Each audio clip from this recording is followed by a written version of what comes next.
Just a very, very special Sunday morning here together.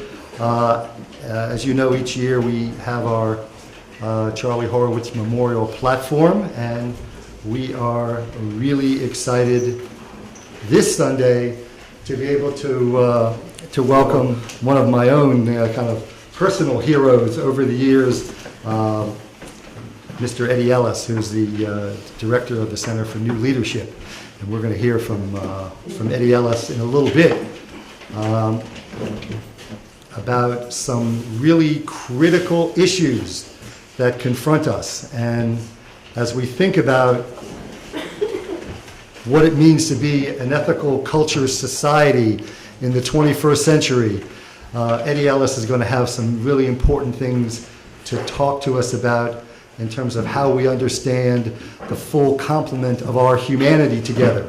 Each week, we light candles of understanding against the shadows of our times. This, for us, is a sign of standing together with people who have sought goodness, sometimes at great risk. That note, as I was preparing, one of the things I saw on the website of the Center for NuLeadership that Eddie Ellis is the director of, is something that I thought really spoke to sort of us in ethical culture, and I wanted to just offer that to you.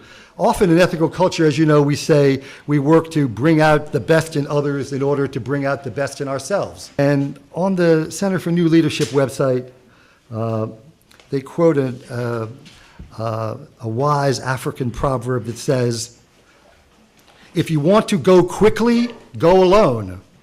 If you want to go further, go together." So here we are getting a chance to go together. We don't know where we're going to go together, but if we go together, we know it'll be good when we get there. So just really appreciate that. So for our gathering activity now, I'd like you to turn to one of your neighbors, and we'll take a couple of minutes of this. I want you to prioritize a couple of ideas about what do you think we need to change about the prison system.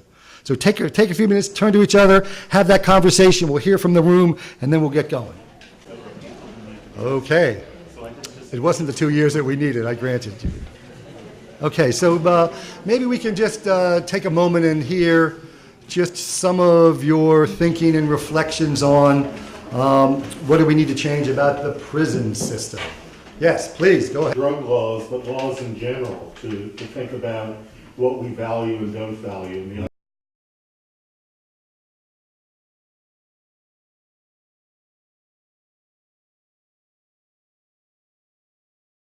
We have a lot of really wonderful people who come and play music here, who keep the spirit alive and help us to lift our hearts when the days are tough, and Bev Grant is one of them.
Eddie Ellis is a person who has been in the struggle to reclaim sort of the human rights and human dignity of incarcerated persons for many years. He's the executive director of the Center for NuLeadership for Urban Solutions in Brooklyn, an independent think tank founded and developed by formerly incarcerated professionals working to create a new paradigm, and we heard some of that today, for achieving human justice. They work for, and they have sort of three main pillars of their work, which I'm sure Eddie will go into in some ways: system reform, community empowerment, and individual transformation. As I like to say, we cannot incarcerate ourselves out of this problem. Eddie Ellis is also the host of On the Count, and if those of you who haven't listened to On the Count on Saturday on WBAI, it is an excellent program. It is one of the only programs in public affairs radio in the United States exclusively produced and hosted by men and women who were formerly incarcerated as juveniles or adults. And I think the important thing to say here is that Eddie has done a lot of work over the years with many task forces around many of the issues that we've raised here. He's worked with the New York State Black and Puerto Rican Legislative Caucus, with the Vera Institute for Justice, the Soros Foundation, the Open Society Institute. He's received many awards and gotten a master's degree in theology, all of that, right? But I think to me the most important thing, to say, is as they say each week on the Count program, he likes to say, stand tall in spite of it all and stay on the count. And so we're on the count this morning here, and with that, let's give a good Brooklyn welcome to Eddie Ellis. I appreciate and am honored and quite frankly humbled to have been asked to speak this morning. My voice is a little hoarse, and one of my vocal cords is not working 100%, so sometimes it works well, sometimes it doesn't. I'm not sure how that goes, but I'm going to do the best I can here this morning, and it is indeed a real honor and privilege to get an opportunity to address you, to talk a little about the work that we do and why we do that work. I was the title of my talk is From Criminal Justice to Human Justice, and it is a generic title which explains all the journey that the Center for NuLeadership has taken. But as I was sitting in the audience this morning and I was listening, it occurred to me that in addition to the social and political journey that we take, that there is also a concurrent spiritual journey. And that spiritual journey perhaps is, for me at least this morning, was best exemplified by the wonderful song that Bev Grant did, Something Inside So Strong. Powerful, powerful, powerful song, but very, very deeply moving and very spiritual. And it sort of connected me to this body, to the work that you do.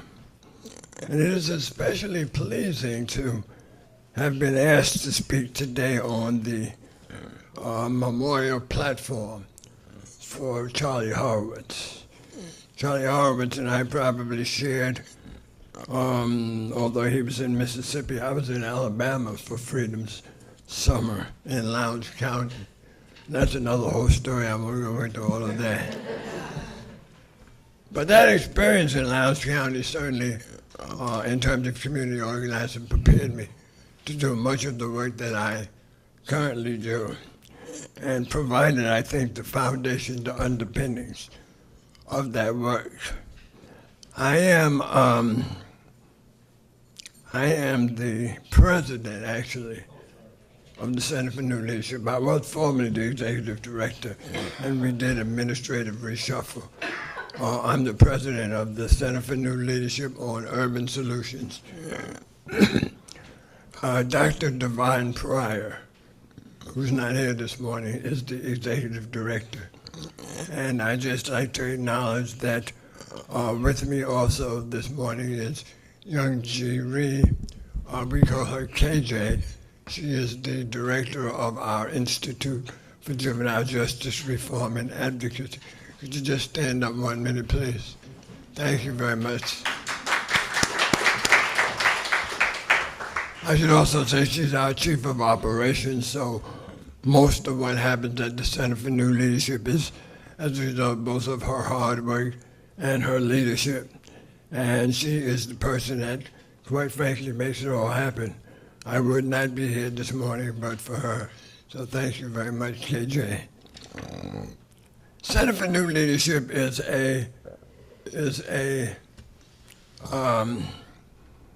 public policy research, advocacy, and training center that was established by men and women who were formerly incarcerated to, as Mumia Abu-Jamal would say, to give voice to the voiceless, to provide a platform or vehicle through which men and women who were incarcerated or who were formerly incarcerated and their friends and their families and their allies would have an opportunity to articulate their ideas, their thoughts, their feelings, their recommendations, but most importantly, to have an opportunity to articulate their experience and to use that experience as the basis for analysis about a system that we pretty much all agree does not work, will not work, cannot work, is broken beyond repair, it needs to be totally deconstructed. And that point of view, that particular analysis, I think is missing in the discussion around so-called criminal justice issues. In fact, we don't even use the term criminal justice much anymore. We moved from criminal justice to human justice, but we stopped using the term criminal justice because, number one, it's oxymoronic, or the idea that there is criminal and there's justice and somehow or other one informs the other is absolutely ludicrous.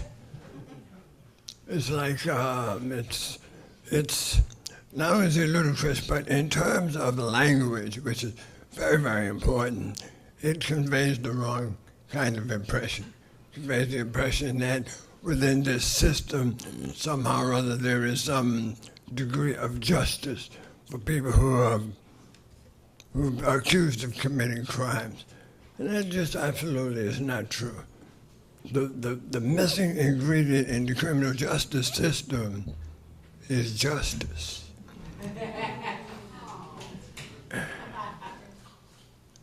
And I remember very vividly that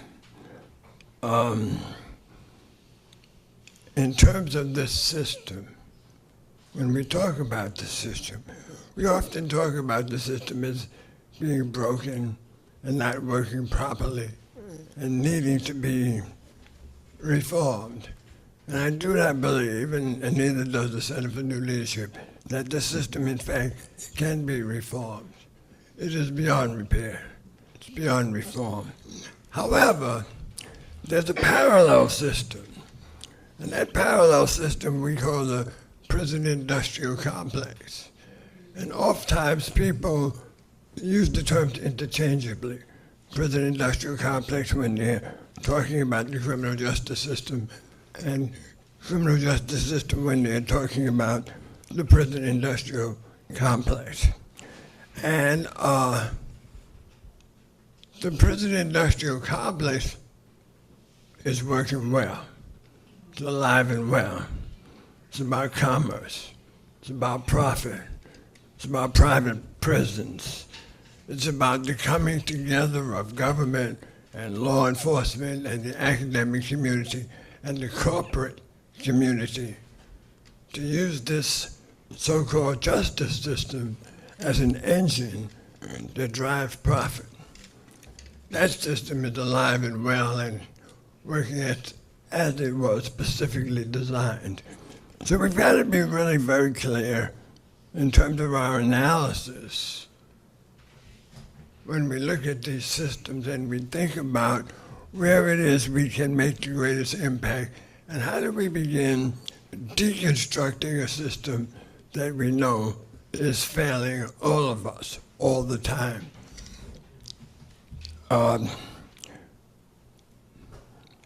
Greg asked this morning about ways in which the system could be changed. And interestingly enough, all of the suggestions that were made were suggestions that fit very neatly into and have been major considerations of the Center for New Leadership as we move forward. The idea of eliminating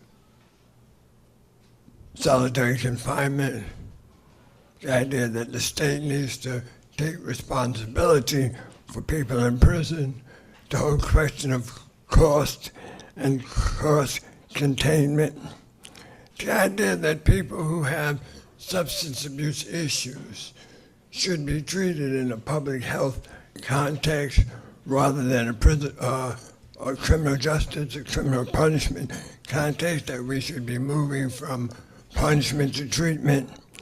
The fact that one of the features, one of the major elements that's missing in the criminal justice system is in fact restorative justice. The idea that the system has become the new Jim Crow, as Michelle Alexander has said, that it has become a surrogate for race-based discrimination. It has become a way in which to alter, I think, much of the gains that initially had been made throughout the civil rights period that Greg spoke so eloquently about and that Charley Horwitz worked so diligently to bring about. So we've got all of these problems that exist, and they exist not in a vacuum, but they exist as a living and a breathing reality. On an everyday basis, there are more people incarcerated in the United States than all of the industrial countries in the world.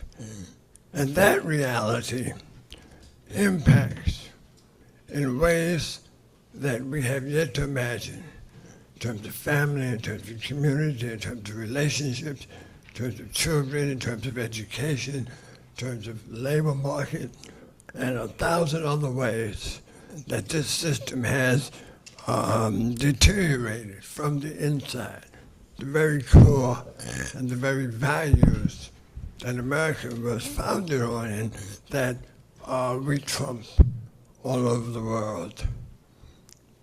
This prison-industrial complex has become so insidious that it has swallowed up whole communities, and in the process has destroyed both the economic, the political, and the moral fabric of those communities. So we're at a crossroads. We're at a time when there is much that needs to be done, and there's much that can be done.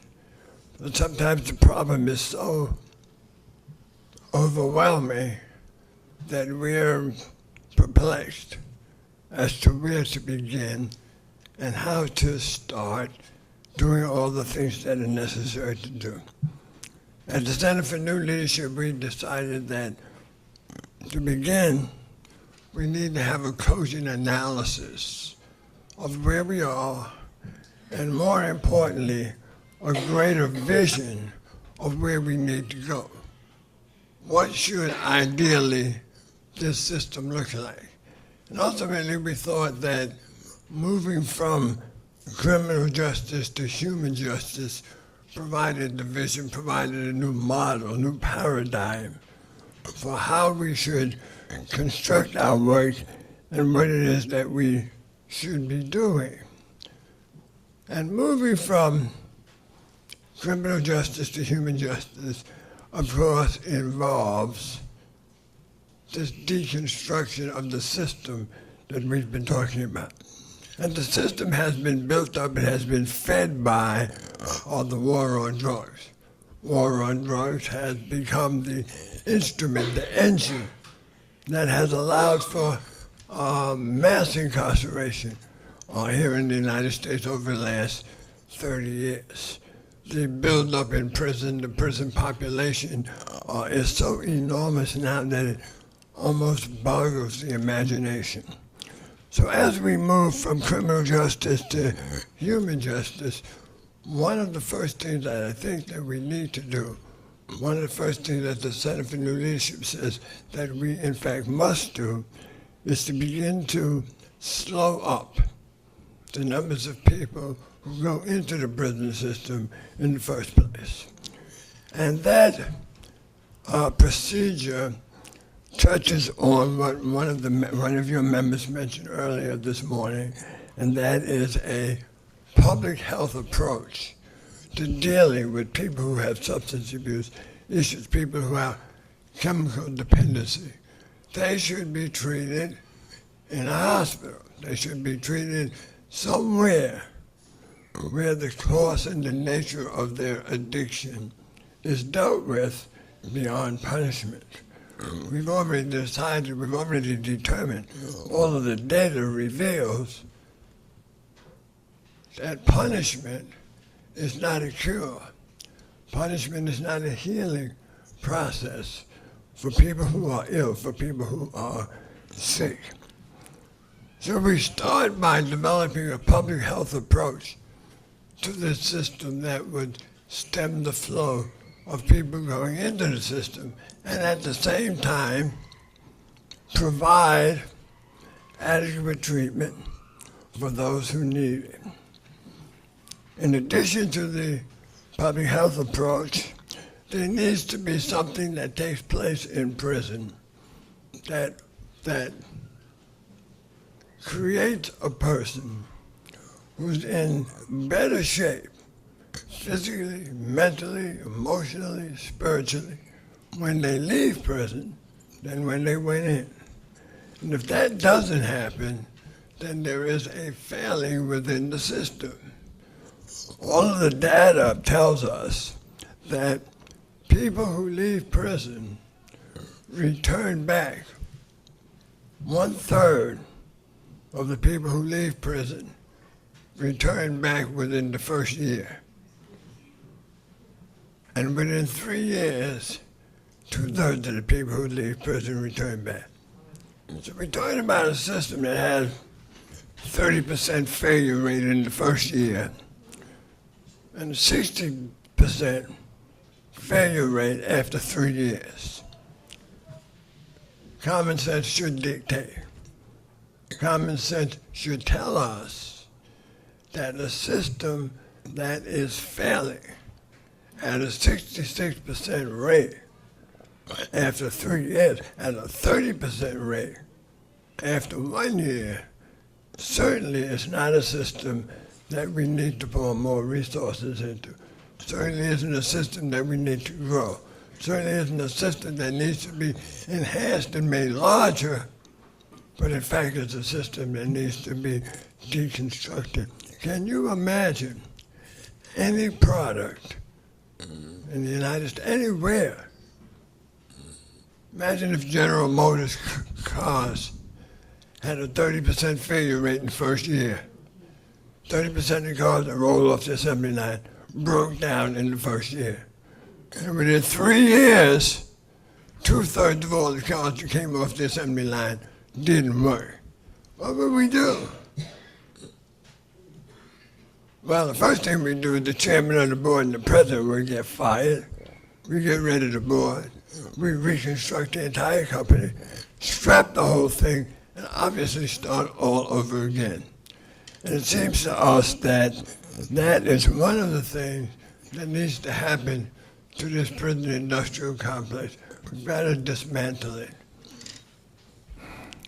More importantly, we've got to think about, in the process of dismantling it, what do we replace it with?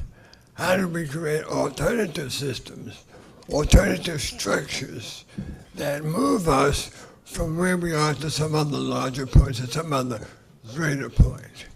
And herein lies our idea about the move from criminal justice to human justice. And for us, human justice is defined as the combination of human rights, particularly human rights as spelled out in the Declaration of Human Rights that was issued by the United Nations, I think, in 1948, and particularly section 26 and 27, as I recall, of that Universal Declaration of Human Rights.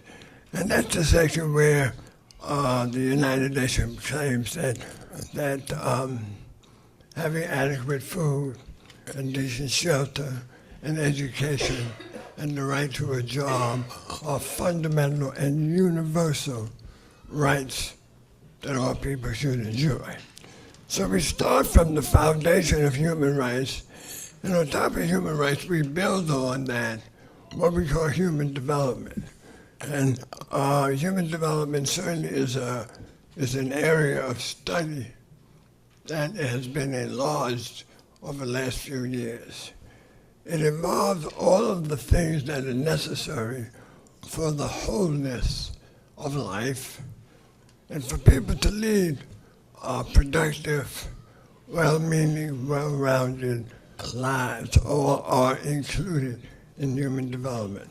The resources that are necessary, the education, the training that are necessary for people to enjoy life to its fullest, and in the process achieve their highest possible potential.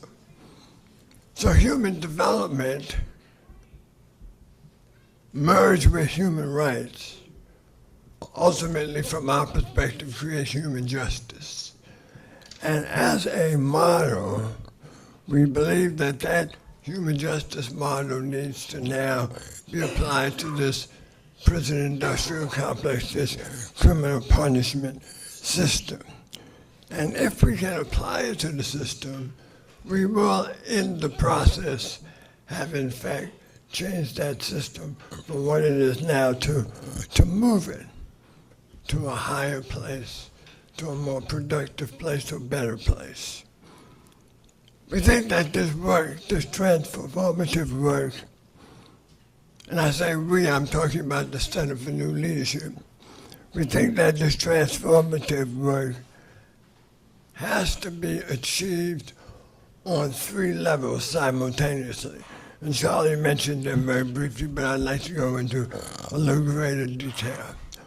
Almost always within the criminal punishment system, we've identified people who the system says are broken. They have serious deficits. And the system purports to address those deficits in the so-called process of rehabilitation. So you didn't complete high school. We're going to try to help you complete high school. Or you have a substance abuse issue. We're going to try to help you deal with your substance abuse issue. You have a propensity for violence. We're going to put you in some anti-violence training program. And the focus of the current system is exclusively on repairing the individual. And that focus assumes that the individual exists in a vacuum outside of and apart from his or her environment, the environment in which they live, the environment in which they will return to once they leave prison. And while the entire focus has been on the individual, there's been very little focus on that environment. We have a model that we call the social tuberculosis model. Some of you may have heard it before. And the social tuberculosis model looks at the criminal justice system from a public health perspective and says, in a public health context, how do we deal with problems? Well, the first thing is, let us say that crime and drugs and violence and poverty are akin to a social tuberculosis. As the people who study epidemiology would say, the first step is to identify where the problem is. Where is the disease? And we've identified where the disease is. We've said that there are 7 communities, now 10, but at the time 7 communities in New York City that account for 3/4 of all the people in the prison system. 7 neighborhoods, right? So we know where the problem is, and we know what the problem is. And the solution to this social tuberculosis, because these are infected areas, not the entire area, and not everybody that lives in the area gets infected. Some people have a stronger immune system than others. Some people just feel luckier than others. For whatever reasons, there's only a particular segment of the community that is becoming infected. So how do we deal with the infection? We subtract the people from the community, and we send them some upstate to a sanitarium. We call those sanitariums prisons. And we send them to the sanitarium, for a period of time that we feel is sufficient to cure the disease. 2 to 5, 3 to 6, 10 to 20, whatever we believe is appropriate. And once we think that the disease has been cured, what do? We return that person back to the infected community, to the infected area. And you know what happens? Within 1 year, 30% of them get reinfected. Within 3 years, 60% of them get reinfected. And we just do the process all over again. We send them back. And all of that back and forth, no one has ever stopped to say, maybe it's not the individual alone, because certainly the individual bears some responsibility. But maybe we need to take a look at the infected area and perhaps concurrently with treatment to the individual, provide some treatment, provide some healing, provide some resources, provide some attention to the infected area. Thank you. And if we don't, Einstein said that the test of insanity is to continue doing the same thing over again and expect a different result. And that's exactly what we're doing with this criminal justice system, although we don't recognize the insanity of it. So we say at the Center for New Leadership that in order to begin curing the infection, we have to do it on 3 levels simultaneously. And you can start anywhere. We start with system reform. And that system reform takes the nature of responsibility. Somebody mentioned holding the state responsible, accountability, and transparency. We need to understand what the state is doing thoroughly. Shouldn't be any secrets. Shouldn't be any policy, any program, any practice It's not available to us for research, for documentation, for best practice, for analysis. It should be an open book. We should be able to look at that system and determine who is accountable for what. We haven't been able to do that. So we need to have system accountability. At the same time, we need to have individual transformation. We do have to spend time working with individuals.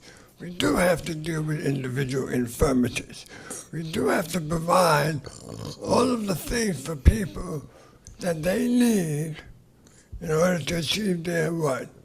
Highest potential, in order to realize a process of human development, in order, as they say in the commercials, in order for them to be all that they can be. We need to focus on individual transformation.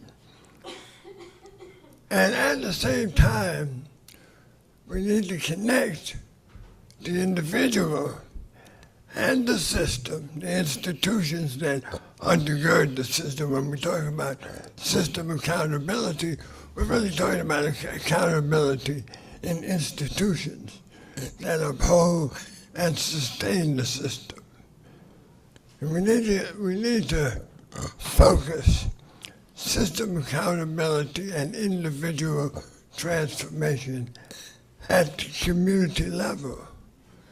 We need to empower communities so that they can begin to do the healing work that's necessary in order to both make system change and at the same time individual transformation.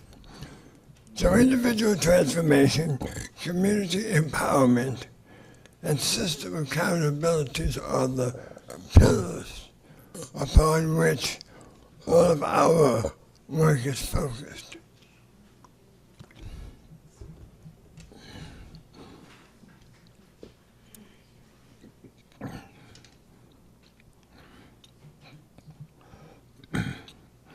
And out of that work, we think will come a system that is focused on human justice, the end goal, the new paradigm, the new model. In order to achieve that human justice, we think that it will take a concerted effort. It will take a coalition of several forces, some unexpected allies, certainly all the usual suspects, all the friends and the families of men and women who were formerly incarcerated, who are currently incarcerated, but others, and particularly the faith-based community. We think that there is an important and integral role for the faith-based communities. One of the things that I think, and this is my personal experience, has been missing from the analysis and the prescription for change within the criminal punishment system has been the spiritual dimension, has been a system that's devoid of spirit is a system, as far as I'm concerned, that is dead and about to be buried. So we have to infuse the system with some sense of spirituality, some sense of morality, some fundamental ethics, some ground rules that we all agree, and that provides the sustenance for the development of human justice, provides the analysis for us to move from where we are to some other higher ground. Center for New Leadership has, over the years, developed many programs that have been moving in that direction, even though at the time we didn't really realize it. We just very recently come to the idea, we very recently developed the idea around this human justice model. But much of our work over the years has been moving toward that model. And as we look back, as we retrospect, we realized that that was in fact where we were going. We just started a new program, and I'm going to kind of, is this my timer here? I got about 5 minutes. Maybe 3. I'm a wow. I'm a radio talk show host, you know, we never stop talking. So we've developed this new model. Not a new model, it's just a new program. It's called Project Renew. Up until we developed Project Renew, our center didn't do social services. We didn't provide any direct client-based services. We did research, we did advocacy, we did training, but no services. And that was one of the big knocks on us. You know, people coming out of prison saying, I don't need research, I need a job. You know, I mean, it's great you're advocating for us, but I need somewhere to live. And you don't do that? Well, what the hell good are you? Matter of fact, what the hell are you doing anyway? And we try to explain that research undergirds policy. We do public policy. But I said, man, I can't eat public policy. I need something a little bit more tangible. And for a long time, we would say, well, we'll do some referrals. We'll send you to a place where you can get a job, get housing, you know, get all the things that you need. But it wasn't working. So we decided that we would do some direct service provision. And we created Project Renew. Project Renew is a project by which we help people who are formerly incarcerated acquire their rap sheets, the record of their arrests and convictions, and do what we call rap sheet reviews that identifies problems in the rap sheet and corrects them. And we do all of that in an effort towards allowing a person to receive what here in New York is called Certificate of Rehabilitation. And the Certificate of Rehabilitation confers on a person the idea that the state recognizes that they have made some significant changes.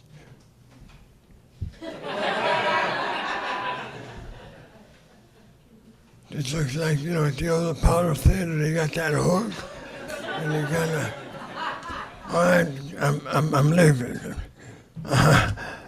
So, the Project Renew allows folks to get the Certificate of Rehabilitation, and that provides the basis now for them. That relieves the disability that they have, the stigma of having a criminal conviction. And that allows them to become eligible for licensing, for jobs, for housing, that the conviction otherwise would bar. I've got a lot more I want to say, but I'm a little afraid that if I keep going, it may be disastrous. So let me say this. Tuesday, thank you very much for listening. Saturday morning, 11 o'clock, on the count, our radio show, WBAI 99.5 FM. Tune in, tell your friends, listen and learn. Thank you all so very much.